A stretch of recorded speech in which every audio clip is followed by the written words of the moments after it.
Hello, welcome to my new video. Today, I will try to talk about Ottoman political history. As you know, in my previous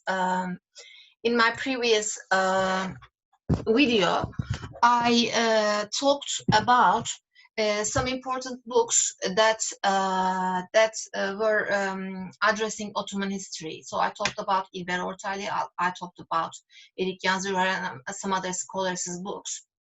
Today, I will try to make a brief summary about the main characteristics of Ottoman political history, and I will try to make a reference to some important concepts while making reference to some other, important scholars. In fact, I'm not an expert in Ottoman history. I generally cover today's domestic politics, like media freedom issues, democratic consolidation problems, and like secularism and other issues. But of course, I think we all must have some information about the Ottoman history in order to analyze. Today's modern structure. I'm going to make a brief, like an introductory video about Ottoman politics, Ottoman political and societal structure. Let me say. So the first important concept that I will talk about is center-periphery distinction. We all know that while analyzing the Ottoman history, Şerif Mardin's conceptualization like center-periphery has been a very important analytical tool, and many scholars have make reference to Şerif Mardin, even today, in order to analyze some basic determinants of Turkish political life. So, what is a center-periphery relationship? So first of all, I should say that Şerif Mardin first used this conceptualization in an article he wrote in 1973, and this article, let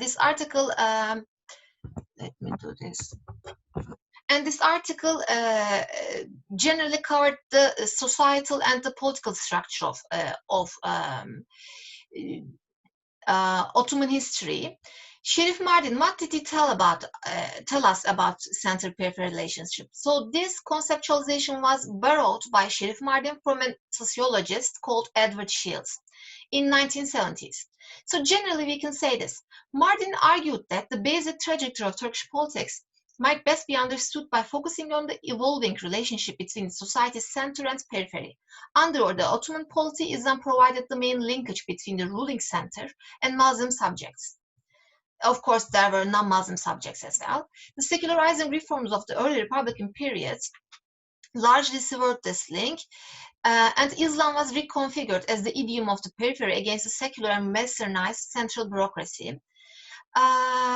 So we can say that this conceptual framework developed by Şerif Mardin is still used by many scholars in order to understand the main dynamics of Turkish political life.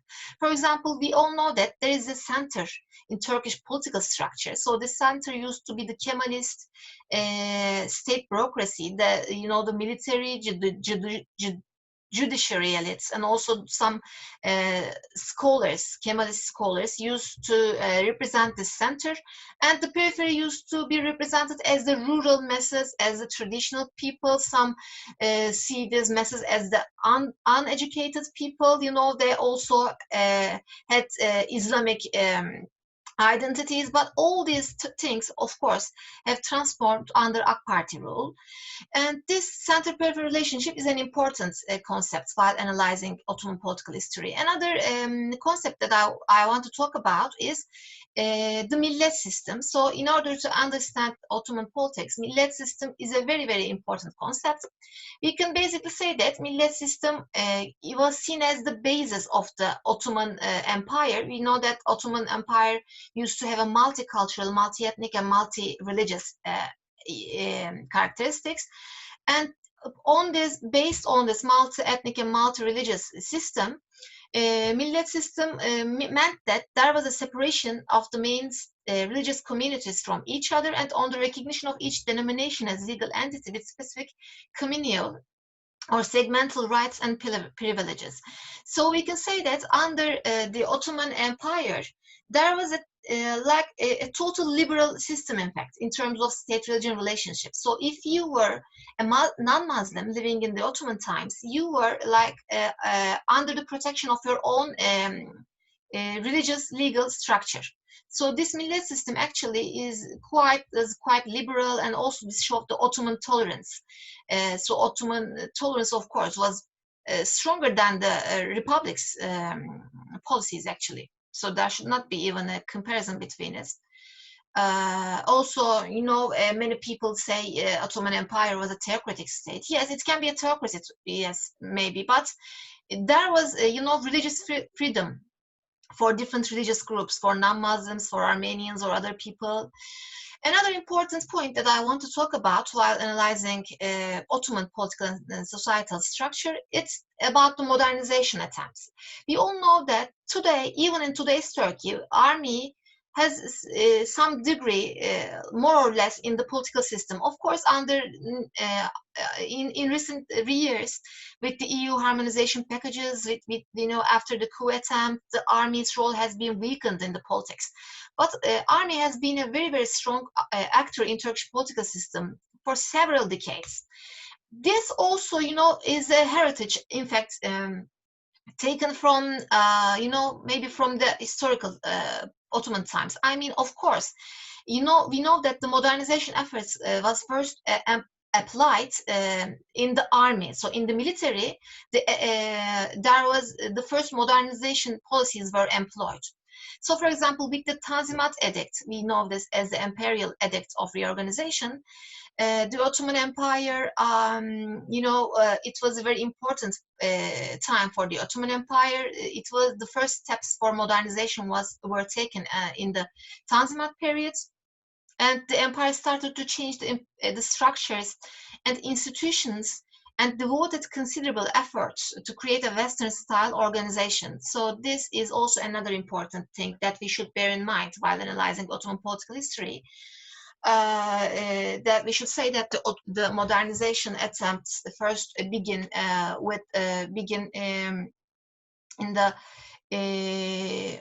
the army. So this also gives us some idea about the army's political autonomy that has been very relevant in Turkish politics for so many years.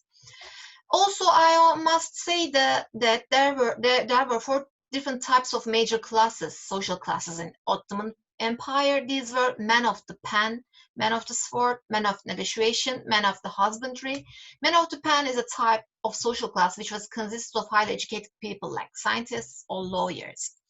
So generally, I can say that center-periphery relationship is very important. Millet system is very important in order to understand the secularism,